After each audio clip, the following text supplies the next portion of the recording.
નમસ્કાર વિદ્યાર્થી મિત્રો, આજે આપણે ધોરણ 8 સામાજિક વિજ્ઞાન વિષયમાં પાઠ 9 સંસાધન લેક્ચર 4 નો અભ્યાસ કરીશું। વિદ્યાર્થી મિત્રો, આપણે અગાઉના લેક્ચરમાં સંસાધનો વિશે માહિતી મેળવી। જળ સંસાધન, જળ તંગીના કારણો ચર્ચા કરી હતી। પક્ષીઓ, કીટકો, પરિસર તંત્ર અને વિચારોના 5 પ્રશ્નોની ચર્ચા કરી હતી। તમને હોમવર્કમાં આ 5 પ્રશ્નોના જવાબ લખવા માટે આપ્યા હતા। તમે જવાબ પણ એના લખ્યા હશે। હવે આ લેક્ચરમાં આપણે સંસાધનોના સંરક્ષણ માટે કયા કયા ઉપાયો કરવા જોઈએ તેની આપણે ચર્ચા કરીશું। ચાલો વિદ્યાર્થી મિત્રો, શરૂઆત કરીએ આપણે આ લેક્ચરની। છેલ્લા 200 વર્ષોમાં માનવીએ જમીન મેળવવાની ભૂખે જંગલોનું નિકંદન કાઢ્યું છે। માનવ વસ્તી વધારે છે, ઉદ્યોગો સ્થાપવા, બિલ્ડિંગો બનાવવા માટે, કોમ્પ્લેક્સ બનાવવા, કારખાના, ફેક્ટરીઓ બનાવવા માટે આજે માનવી જંગલો કાપી રહ્યો છે। નિકંદન એટલે આડેધડ મન ફાવે તેમ જંગલો કાપી રહ્યો છે અને એ જમીન ઊભી કરી રહ્યો છે પોતાની જરૂરિયાતોને પૂર્ણ કરવા માટે। પરિણામે જંગલો આચ્છાદિત થયા છે, તેની સંખ્યા પ્રમાણમાં ઘટી છે। આથી મૂલ્યવાન સંસાધન એ નજીકના ભવિષ્યમાં ખતમ થઈ જાય તેવો ખતરો ઊભો કર્યો છે। જંગલોના નષ્ટ થવાની સાથે સાથે વન્યજીવોના અસ્તિત્વ સામે પણ સંકટની સ્થિતિ આવી રહી છે। આ ઉપરાંત આબોહવાની પરિસ્થિતિ પણ ઊભી થઈ છે। એટલે જંગલો કાપવાથી વાતાવરણ કેવું બન્યું છે? એકદમ ગરમ બન્યું છે। તમે સાંભળતા હશો, દિવસે દિવસે ગરમી વધી રહી છે। આપણે આ ઉનાળામાં સખત ગરમીનો સામનો કર્યો। મોટા ભાગે સામાન્ય પરિવારના લોકો પણ કુલર, એસીનો આગ્રહ રાખે છે। તો ગરમી સહન થતી નથી, એટલી બધી ગરમી પડે છે, જેથી કરીને આપણે આવા ઉપકરણો વાપરવા પડે છે। તો આ દિવસે દિવસે ગરમીનું પ્રમાણ કેમ વધી રહ્યું છે? તો વાતાવરણને ઠંડુ રાખનાર વૃક્ષ છે। આજે આપણે ફ્લેટોમાં વસવાટ કરીએ છીએ, કેટલી બધી માનવ વસ્તી છે, સામે વૃક્ષો કેટલા ઓછા અથવા તો નહીં હોય। સોસાયટીમાં આપણે જોઈએ છીએ કે ઓછા વૃક્ષો જોવા મળે છે। ઘર દીઠ એક વૃક્ષ પણ જોવા મળતું નથી। તો આપણે આપણી આસપાસના જો આવાસની વાત કરીએ ત્યાં પણ વૃક્ષો ઓછા છે। અને જે જંગલો છે, તમે જ્યારે હાઈવે પરથી પસાર કરો ત્યારે તમે જુઓ છો કે હાઈવે પરના વિસ્તારોમાં વૃક્ષોની સંખ્યા વધારે વધતી આજે તો ત્યાં પણ ફ્લેટો બનવા લાગ્યા છે। ખેતરોની જમીનમાં ફ્લેટો બનવા લાગ્યા છે। ઉપજાઉ જમીનને ફેક્ટરી, કોમ્પ્લેક્સ, શોપિંગ મોલ માટે એનો ઉપયોગ કરવામાં આવી રહ્યો છે। તો જંગલો કાપી અને એની જગ્યાએ આ અન્ય પ્રવૃત્તિઓ માટે એ ઉપયોગમાં લેવાઈ રહી છે જગ્યાઓ। એટલે વૃક્ષો ઓછા થયા છે, જંગલો કપાઈ રહ્યા છે, જેનાથી વન સંસાધન નજીકના ભવિષ્યમાં કદાચ ખતમ પણ થઈ જાય। વન સંસાધન ખતમ થવાથી જંગલમાં રહેતા પશુ પક્ષી એના ઉપર બહુ મોટું સંકટ આવી પડશે। આજે ઘણી વખત સમાચારોમાં આપણે જોઈએ છીએ કે હિંસક પ્રાણીઓ એ માનવ વસાહતમાં આવી ચડે છે અને માનવીનો શિકાર કરે છે। તેવું શા માટે થતું હશે? તો એવું એટલા માટે થાય છે કે એનું પોતાનું અસ્તિત્વ જંગલ આધારિત છે। આપણે કાલે પરિષદોની ચર્ચા કરી હતી, એમાં જોયું હતું કે એક પ્રાણી કે બીજા પ્રાણી ઉપર નિર્ભર રહે છે, તો એક સજીવ બીજા સજીવ ઉપર નિર્ભર રહે પોતાનું અસ્તિત્વ ટકાવે છે। જેમ કે માંસાહારી પ્રાણીઓ, હિંસક પ્રાણીઓ એ તૃણાહારી પ્રાણીઓનો શિકાર કરીને ખાય છે। તૃણાહારી પ્રાણીઓ એ જંગલમાંથી વનસ્પતિ ખાય, પોતાનું પેટ ભરે છે। કીટકો એને ખાય, પક્ષી પોતાનું પેટ ભરે છે અને લોકોને જંગલ એ રક્ષણ પૂરું પાડે છે। એને ઘરમાં બાંધીને રાખશો તો રહી શકશે નહીં, અને જંગલમાં છૂટા મૂકશો તો જ એ રહી શકશે। તો આ જંગલો નથી, તૃણાહારી પ્રાણીઓ નથી, એટલે હિંસક પ્રાણીઓ એ લોકોના વિસ્તારોમાં આવી ચડે છે અને માનવીનો શિકાર કરે છે અને માનવી એનો ભોગ પણ કરે છે। તો આવી પરિસ્થિતિ અત્યારે ઊભી થઈ છે। ગરમીનું પ્રમાણ, તો વૃક્ષો વાતાવરણને ઠંડી રાખે છે અને વૃક્ષો જ નથી એટલે આજે વાતાવરણ કેવું બન્યું છે? ગરમ બન્યું છે। તો આવી બધી પરિસ્થિતિને કારણે ગ્લોબલ વોર્મિંગની સમસ્યા ઉદ્ભવે છે। વરસાદનું પ્રમાણ ઘટ્યું છે, વૈશ્વિક તાપમાન વધ્યું છે. અને આ બહુ મોટો ચિંતાનો વિષય છે કે ગ્લોબલ વોર્મિંગની ઇફેક્ટ એના બહુ માઠા પરિણામો જોવા મળે છે. આજે વૃક્ષો અને જંગલો ઓછા થવાથી ઘણા બધા પક્ષી અને પ્રાણીઓ લુપ્ત થયા છે. તમે તમારા ઘરની બહાર આજુબાજુ તમને ક્યાંય ચકલી જોવા મળશે નહીં. તો આજે ચકલી, ગીધ જેવા, ચિત્તો જેવા પ્રાણીઓની સંખ્યા દિવસે દિવસે ઘટી રહી છે. એટલે સરકાર એના માટે ચિંતિત છે. પરંતુ સરકાર જો આ વૃક્ષના નિકંદન માટે કડક કાયદા બનાવે તો કદાચ જે રહી ગયેલા પ્રાણીઓ અને પક્ષીઓ છે એની માવજત કરી એની સંખ્યા તો આપણે ટકાવી શકીએ અને કદાચ પછીના ભવિષ્યમાં આપણે એની સંખ્યા વધારી શકીએ. પરંતુ જો એક વખત આ પ્રાણીઓ લુપ્ત થઈ જશે પછી આપણને જોવા મળશે નહીં. અહીંયા આપણને પ્રવૃત્તિ આપી છે કે વડીલ કે શિક્ષકની મદદથી હાલ અનુભવાતા આબોહવાકીય પરિવર્તનની યાદી બનાવો. તો સૌથી પહેલું પરિવર્તન તો આપણે એ જોઈશું કે ઋતુઓ પોતાની લાક્ષણિકતાઓ ગુમાવે છે. અત્યારે ચોમાસાની ઋતુમાં તમને જરા પણ વરસાદનો અનુભવ થતો નથી. આપણે અગાઉ પણ લેક્ચરમાં કહ્યું હતું કે શ્રાવણ મહિનો હોય એટલે દરરોજ વરસાદ પડે. હજી સુધી આપણને વરસાદનો છાંટો દેખાણો નથી. તો એનો અર્થ એ છે કે ચોમાસામાં વરસાદ ન પડવો એટલે પોતાની લાક્ષણિકતા ગુમાવે છે. અતિશય ગરમી, અતિશય ઠંડી, કે જ્યાં છાંટો વરસાદ ન પડતો હોય ત્યાં ધોધમાર વરસાદ પડે પૂર આવે, અને જ્યાં વરસાદ પડતો હોય તેવા વિસ્તારમાં વરસાદનું પ્રમાણ ઘટે. તો આ બધા આબોહવાકીય પરિવર્તનના અસરો છે. આ બધી અસરો આપણને જોવા મળે છે. વૈશ્વિક તાપમાન વધવાથી ગ્લેશિયરો કે બરફના જે પ્રદેશો છે એ પીગળવા લાગશે, અને જો એ પીગળશે તો એના પાણી એ સમુદ્રમાં ભળશે અને સમુદ્ર કિનારે વસતા ગામ, શહેર કે આખા દેશ, રાજ્ય ખલાસ થઈ જશે, પાણીમાં ડૂબી જશે. તો આવી બધી પરિસ્થિતિઓ બનશે અથવા તો આવી એની માઠી અસરો જોવા મળશે. વૃક્ષો અને વન્યજીવોની અનેક પ્રજાતિઓ આજે લુપ્ત થઈ ગઈ છે કે લુપ્ત થવાને આરે છે.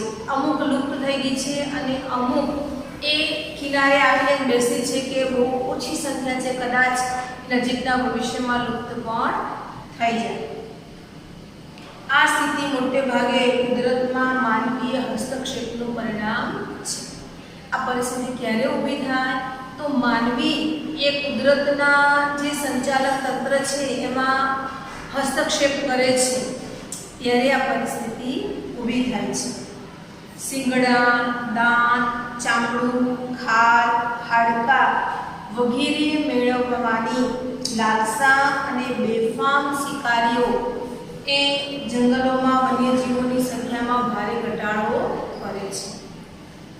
પ્રાણીઓના નખ, દાંત, શિંગડા, એને ચામડું આ બધું બહુ વેચાતું હોય છે. એટલે એના માટે થઈને શિકારીઓ એ જંગલોમાં પ્રાણીઓનો શિકાર કરે છે અને એટલે એની સંખ્યા ઘટી રહી છે. 1972માં વાઘની સંખ્યા ખૂબ ઘટી હતી ભારતમાં. એટલે ભારત સરકારે વાઘને રાષ્ટ્રીય પ્રાણી જાહેર કર્યું અને રાષ્ટ્રીય વાઘ નીતિ વાઘ માટે એણે શરૂ કરી હતી. તો આ વન નીતિ અંતર્ગત આ પ્રોજેક્ટ ટાઈગર શરૂઆત કરી અને વાઘોને બચાવવામાં આવે. તો આવી સરકાર ઘણી બધી વન્ય પ્રાણીઓ માટે યોજનાઓ બહાર પાડે છે. અહીંયા આપણને થોડું જાણવા જેવું આપ્યું છે કે ચિત્તો ભારતભરના જંગલોમાં લુપ્ત થયો છે. એટલે ચિત્તો ભારતમાં જોવા મળતો નથી. ચિત્તો અને દીપડો બે અલગ અલગ પ્રાણી છે. એટલે ચિત્તો એની સંખ્યા લુપ્ત થઈ છે. ગીધની સંખ્યામાં બહુ મોટો ઘટાડો નોંધાયો છે. કચ્છ જિલ્લામાં એક સમયે જોવા મળતું ઘોરાડ પક્ષી આજે માત્ર આંગળીના વેઢે ગણી શકાય એટલા જૂજ એટલા ઓછા છે કે આપણે ગણી શકીએ કે તેની સંખ્યા કેટલી ઓછી છે. આ ઘોરાડ પક્ષી એટલે પક્ષીઓમાં સૌથી વજનદાર હોય તો એ ઘોરાડ પક્ષી છે અને કચ્છ જિલ્લામાં જોવા મળે. આજે આપણા ગુજરાતની વાત કરીએ તો સાસણ ગીરના સિંહ અને કચ્છમાં જોવા મળતું ઘુડખર પ્રાણી એટલે ઘોડો અને ગધેડો એ બંને મિશ્ર થાય ત્યારે ઘુડખર બને. તો આ બે ગુજરાતમાં જોવા મળે છે, ભારતમાં ક્યાંય જોવા મળતા નથી. અને એશિયાઈ સિંહ, ગીરના સિંહ એ આખા એશિયા ખંડમાં માત્ર ભારત દેશમાં જોવા મળે છે. તો એમની સંખ્યા પણ કેવી છે? ઓછી છે. હવે અહીંયા આપણને આપ્યું છે સંસાધનોનું સંરક્ષણ. સંસાધનો માનવ જીવન માટે અગત્યના છે. તેના વિના આપણું જીવન ચાલી શકે નહીં. વધતી જતી વસ્તી અને ટેકનોલોજીના અસાધારણ વિકાસથી સંસાધનોનો વપરાશ દિન પ્રતિદિન વધી રહ્યો છે. આ પરિસ્થિતિમાં કેટલાક સંસાધનો આજે તૂટી પડવાની અણીએ છે. કેટલાક સંસાધનો કેવા છે? તે તૂટી પડવાની તૈયારીમાં છે. માનવીની આજની પ્રગતિ અને આધુનિક જીવનશૈલી સંસાધનોના અભાવમાં ટકી શકવા અસમર્થ છે. આજની આપણી જીવનશૈલી કેવી છે? તો એકદમ આધુનિક છે, ટેકનોલોજીવાળી છે. આજે લોકો ચાલવાનું ભૂલી ગયા છે, કારણ કે ક્યાંય પણ જવું તો આપણી પાસે વાહન છે એટલે આપણે તરત વાહનનો ઉપયોગ કરીએ છીએ. તો વાહનમાં ચાલતા ઈંધણ, પેટ્રોલ, ડીઝલ એ બધા ખૂટી જવાને આરે છે. અને જો આ ખૂટી જશે તો આપણે આ સંસાધન વગર જીવી શકીશું ખરા? કલ્પના કરો, એક દિવસ 1 કલાક તમે લાઇટ વગર નથી રહી શકતા. વીજળી ન હોય તો આપણને કેટલી બેચેની થાય છે, કારણ કે આપણા ઘરના બધા ઉપકરણો વીજળીથી જ ચાલે છે. તમારા ફોનનું ચાર્જિંગ પણ વીજળી થકી જ થાય છે. તમારું 10,000નો કે 1 લાખ રૂપિયાનો મોબાઈલ હોય તો પણ લાઇટ ન હોય એ નકામો છે નકામો. એવી રીતે આપણા ઘરના મોંઘાદાટ વાહનો કે આપણા ઘરના અન્ય ઉપકરણો એ વીજળી વગર ચાલતા નથી. તો ક્યારેક આપણે બેસી અને વિચારીએ કે જો આ સંસાધનો ખૂટી જશે તો શું આપણે જીવી શકીશું? આપણે આપણું જીવન ટકાવી શકીશું?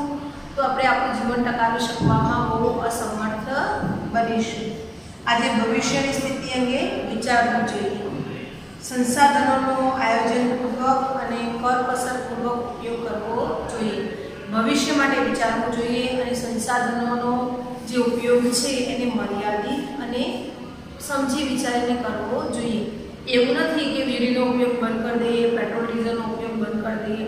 એ આપણા જીવનનો એક ભાગ બની ગયો છે આજે આધુનિક જીવનશૈલી માટે. કારણ કે આપણે બહુ દૂરના સ્થળે નોકરી કરવા માટે જવાનું હોય, માલ સામાન લાવવાનો હોય, ઘણા બધા કારણો થકી આપણે વાહનોનો ઉપયોગ કરીએ છીએ, પરંતુ એનો ઉપયોગ કેવો કરીએ? તો મર્યાદિત માત્રામાં કરીએ. સંસાધનોના સંરક્ષણના ઉપાયોમાં જોઈએ તો જમીન ધોવાણથી ફળદ્રુપતામાં ઘટાડો હોવાથી એને અટકાવવું જોઈએ. હવે આપણે અગાઉ કહ્યું કે વૃક્ષો જમીનનું ધોવાણ અટકાવે છે. તો ઘટાડદાર વૃક્ષો હોય તો એના ઉપર પાણી પડે, સીધું જમીન ઉપર ન પડે વરસાદી પાણી, એટલે જમીનનું ધોવાણ થતું અટકે છે. તો જમીનનું ધોવાણ થાય એટલે જમીનની ફળદ્રુપતા તણાઈને જતી રહે છે, એટલે એ અટકાવવી જોઈએ. રાસાયણિક ખાતરોનો વપરાશ લાંબા ગાળે જમીનની ગુણવત્તા નીચે લાવે છે. તેથી તેનો ઉપયોગ સમજદારીથી કરવો અને તેને બદલે કુદરતી ખાતરનો ઉપયોગ કરવો. આપણે બધા જાણીએ છીએ કે રાસાયણિક ખાતર જે કેમિકલથી બનેલું છે એટલે લાંબા સમય સુધી એ જમીનની ફળદ્રુપતાને ટકાવી રાખશે નહીં. થોડાક સમય પછી જમીનની ફળદ્રુપતા ઓછી થઈ જશે, એની ગુણવત્તા ઓછી થશે, એટલે ઉત્પાદન ઓછું આપશે. આજે ખેડૂતો પોતાના પાકના બચાવ માટે કીટકનાશક દવાઓનો છંટકાવ કરે છે, જે કેમિકલથી ભરપૂર છે. આપણે વિચારી શકીએ કે જે દવા જીવાત મારી શકતી હોય એ માનવીને કેટલી અસર કરશે. જમીનમાં નાખવામાં આવતું રાસાયણિક ખાતર જેનાથી પાક વધુ મળે એટલા માટે આ રાસાયણિક ખાતર નાખવામાં આવે છે. એમાંથી તૈયાર થતો પાક આપણે કહીએ છીએ એટલે આપણને પણ એની આડઅસર થાય છે, જમીનની ફળદ્રુપતા ઘટે છે. તો શું કરવું જોઈએ કે રાસાયણિક ખાતરોનો ઉપયોગ ઓછો કરવો જોઈએ અને વિકલ્પ શોધીએ આપણે કે આપણા વડવાઓ એ છાણિયા ખાતરનો ઉપયોગ કરતા હતા, કુદરતી ખાતરનો. તો આપણે પણ આવા છાણિયા ખાતરનો ઉપયોગ કરવો જોઈએ. લીલા પડવાશ કે છાણિયું ખાતર વાપરવું જોઈએ. વધુ પડતી સિંચાઈથી જમીનની ઉત્પાદન શક્તિ ઘટે છે, તેથી ટપક સિંચાઈનો વ્યાપ વધારવો જોઈએ. સિંચાઈથી જમીનની ફળદ્રુપતા ઘટે છે, કારણ કે સિંચાઈથી આપણે બોરના પાણી એ ખેતરના પાકોને આપીએ છીએ, જેમાં ક્ષારનું પ્રમાણ વધારે છે. એટલે ભારતમાં 30% ખેતી સિંચાઈની પદ્ધતિથી થાય છે. તો શું થાય છે કે જમીનની ફળદ્રુપતા ઓછી થાય છે. તો તો જમીનની ફળદ્રુપતા ઘટાડવી ન હોય તો ટપક સિંચાઈ પદ્ધતિનો ઉપયોગ કરવો જોઈએ. જંતુનાશકો જમીન અને જળ સ્ત્રોતો પ્રદૂષિત કરે છે. એના વિકલ્પે જૈવ જંતુનાશકોનો વપરાશને ઉત્તેજન આપવું જોઈએ. વન્યજીવ પરિતંત્રની સમતુલા માટે અગત્યના છે, તેથી તેના શિકાર રોકવા સખત કડક કાયદા બનાવવા જોઈએ. પરિસર તંત્ર આપણે ચર્ચા કરી લીધી અગાઉના લેક્ચરમાં. તો વન્યજીવો એના માટે બહુ અગત્યના છે. તો આ વન્યજીવોનો જે શિકાર થાય છે એના માટે કડક કાયદા તો છે જ, પરંતુ એનો અમલ થતો નથી. તો કડકાઈથી તેનો અમલ કરાવવો જોઈએ. જંગલ વિસ્તારોમાં પશુચારણ અને વૃક્ષ છેદનને અટકાવવા ખાસ પગલાં લેવા જોઈએ. તો વન્ય વિસ્તારો છે, અભયારણ્યમાં તો પશુચરણ પ્રતિબંધિત છે. તો આ જે જંગલ વિસ્તારો છે ત્યાં પશુઓને ચરાવવા લઈ જવા જોઈએ નહીં, અને વૃક્ષો પણ ન કાપવા જોઈએ. એના માટે સરકારે કડક પગલાં લેવા જોઈએ. ચોમાસામાં વહી જતા પાણીને રોકી જળ સંચય થકી સૂકી ઋતુમાં પાણીની તંગીનું નિવારણ કરી શકાય. ચોમાસા દરમિયાન આપણે જોઈએ છીએ કે નદીના પાણી ગમે ત્યાં વહી જાય છે અને બહુ મોટું નુકસાન કરે છે. આપણા વિસ્તારોમાં પણ આપણે જોઈએ છીએ કે જ્યારે વરસાદ પડે ત્યારે આપણે વરસાદના પાણીને ગટરોમાં જવા દઈએ છીએ. જમીનમાં પાણી ઉતરતું જ નથી, કારણ કે ક્યાંય માટીવાળો ભાગ નથી. જ્યાં જુઓ ત્યાં ડામર અને આરસીસીના રોડ છે, એટલે આ બધું પાણી ગટરોમાં નકામું વહી જાય છે. તો સરકારે જળ સંચય માટે કાર્ય કરવું જોઈએ, પાણીનો સંગ્રહ કરવો જોઈએ. કેવા પાણીનો? વરસાદી પાણીનો સંગ્રહ કરવો જોઈએ. અને જે સૂકી ઋતુ છે, ઉનાળા દરમિયાન પાણીની તંગી વર્તાતી હોય એ સમયે આ પાણીનો ઉપયોગ કરવો જોઈએ. તળાવ કે સરોવરમાં જમા થયેલ કાંપ દૂર કરી તેને ઊંડા કરવાથી પાણીનો સંગ્રહ વધશે. ચોમાસા દરમિયાન તળાવ છલકાય છે, સરોવરો છલકાય છે, તો શું કરવું જોઈએ? તેને ખૂબ ઊંડા કરવા જોઈએ. અને જ્યારે એમાં કાપ જમા થતો હોય ત્યારે એ કાપ બહાર કાઢી અને એને બધું ઊંડા બનાવવા જોઈએ. વરસાદી પાણી રોકવા માટે ચેકડેમ બનાવવા અને ખેતી માટે અને પાણીની જે સમસ્યા છે તેને હલ કરવી જોઈએ. વપરાયેલ પાણીને પુનઃ ઉપયોગમાં લેવું જોઈએ, એટલે એ પ્રમાણે રિસાયકલ થાય પાણી અને ફરી આપણે એનો ઉપયોગ કરી શકીએ તેવા પ્રોજેક્ટ સરકારે બહાર પાડવા જોઈએ. ઘરમાંથી નીકળતા વપરાશી પાણીનો કિચન ગાર્ડન કરી તાજા શાકભાજી ઉગાડી ઘર ખર્ચમાં બચત કરી શકાય. હવે ગૃહિણીઓ આ બધી બાબતોને સારી રીતે જાણે છે, પરંતુ એનો અમલ બહુ ઓછો કરે છે. કારણ કે આજે આપણે ફ્લેટોમાં રહીએ છીએ અને આપણા ઘરની સિસ્ટમો એવી છે કે આપણે કિચન ગાર્ડન કરી શકતા નથી. પરંતુ ખરેખર એક એવો વિકલ્પ શોધવો જોઈએ કે ઘરના જે પાણી છે, ગટરના પાણી નહીં, ગંદા પાણી નહીં, પરંતુ જે પાણી શાકભાજી આપણે ધોઈએ છીએ એવા બધા પાણી, હાથ ધોવાનું, શાકભાજી ધોવાના પાણી, આ પાણીનું આપણે નાનું એવું ગાર્ડન બનાવી અને એમાં શાકભાજી ઉગાડી અને પાણી એનો ઉપયોગ કરીએ તો તાજા તાજા શાકભાજી પણ આપણને મળશે, પાણીની બચત પણ થશે અને આપણને ઘર ખર્ચમાં પણ રાહત થશે.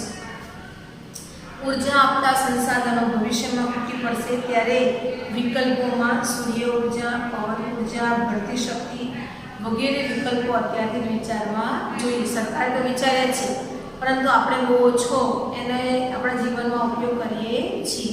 આજે સોલર રૂફટોપ દ્વારા ઘરમાં જ આપણે વીજળીનો સંગ્રહ કરી શકીએ છીએ અને ઘરમાં જ વીજળીથી ચાલતા ઉપકરણો એનાથી ચલાવીએ છીએ, જેથી કરીને આપણે લાઇટ બિલ આવે નહીં અને સૂર્ય ઉર્જા જે બચે છે તે આપણે સરકારને જમા કરાવીએ છીએ. પવનચક્કીનો ઉપયોગ જ્યાં વધારે પવન આવતો હોય ત્યાં થઈ શકે. દરિયા કિનારાના વિસ્તારો હોય ત્યાં પવનચક્કી દ્વારા ઉર્જા ઉત્પન્ન કરી શકાય. એવી જ રીતે ભરતી શક્તિ, તો દરિયાના પાણીમાં પ્રચંડ શક્તિ હોય એ શક્તિનાથી અને એમાંથી વીજળી ઉત્પન્ન કરવામાં આવે છે. તો આ બધા વિકલ્પો આપણે વિચારવા અત્યારથી વિચારીશું તો જ આ પેટ્રોલ ડીઝલ સાફ ખલાસ થશે, ત્યારે આપણે વિચારીશું. તો ના, અત્યારથી જ આપણે એના વિશે વિચારવું જોઈએ. જે સંસાધનો ફરીથી ઉપયોગમાં લઈ શકાય તેમ હોય તેને પુનઃ ઉપયોગમાં લેવા જોઈએ. જે સંસાધનો બિનનવીનીકરણીય છે તેને સ્થાને આપણે બીજો કોઈ વિકલ્પ શોધવો જોઈએ. ભવિષ્યના સમયમાં આવનારી પેઢીઓની જરૂરિયાતો માટે આપણે બધાએ સંસાધનનું રક્ષણ કરવું જોઈએ, એ આપણી ફરજ છે. જો બધું જ આપણે વાપરી લઈશું તો આપણને પછીની જે પેઢીઓ છે એને શું મળશે? એને કંઈ મળશે નહીં. એટલે આપણી પાસે જે પણ છે એ આપણે બચત કરી અને આપણી આવનાર પેઢીને આપવાનું છે. કંઈક નવું શોધી અને આપણી આવનાર પેઢીને આપવાનું છે. કારણ કે માતા પિતા આપણા માટે ઘણો બધો વારસો મૂકીને જાય છે. એ આપણને આપે છે ત્યારે આપણને ખૂબ સારું લાગે છે કે પિતા તરફથી કે માતા પિતા તરફથી વારસામાં આ મળ્યું, તો આપણે પણ આપણી આવનાર પેઢીઓને વારસામાં થોડા ઘણા તો સંસાધનો આપીને જઈએ ને, બધું આપણે વાપરીને જઈશું ના. તો ખ્યાલ વિદ્યાર્થી મિત્રો, અહીંયા આપણો પાઠ પૂરો થયો. આપણે આ પાઠમાં સંસાધનો વિશે ભણ્યા અને કેટલી સરસ માહિતી આપણે મેળવી કે આપણે રોજબરોજના જીવનમાં કેટલા બધા સંસાધનોનો બેફામ ઉપયોગ કરીએ છીએ. આ પાઠથી આપણે જાણ્યું કે સંસાધનોને આપણે મર્યાદિત માત્રામાં વાપરવા જોઈએ. હવા ઉજાસ વાળા ઘરોમાં રહેવું જોઈએ, જેથી કરીને આપણે વીજળીની બચત કરી શકીએ. જો આપણા ત્યાં સૂર્યપ્રકાશ વધારે હોય તો સોલર દ્વારા આપણે વીજળીની બચત કરવી જોઈએ, એનો સંગ્રહ કરવો જોઈએ. વન્યજીવો જે પરિસર તંત્ર છે એને બચાવવું જોઈએ. પ્રાણીઓના શિકાર પર પ્રતિબંધ મૂકવો જોઈએ. પાણી, જમીન, વૃક્ષો આ બધા સંસાધનો છે તેનો મર્યાદિત માત્રામાં માનવીઓ ઉપયોગ કરવો જોઈએ. ખ્યાલ વિદ્યાર્થી મિત્રો, અહીંયા આપણો પાઠ અને લેક્ચર પૂર્ણ થાય છે. પછીના લેક્ચરમાં આપણે સ્વાધ્યાયની ચર્ચા કરીશું. અસ્તુ.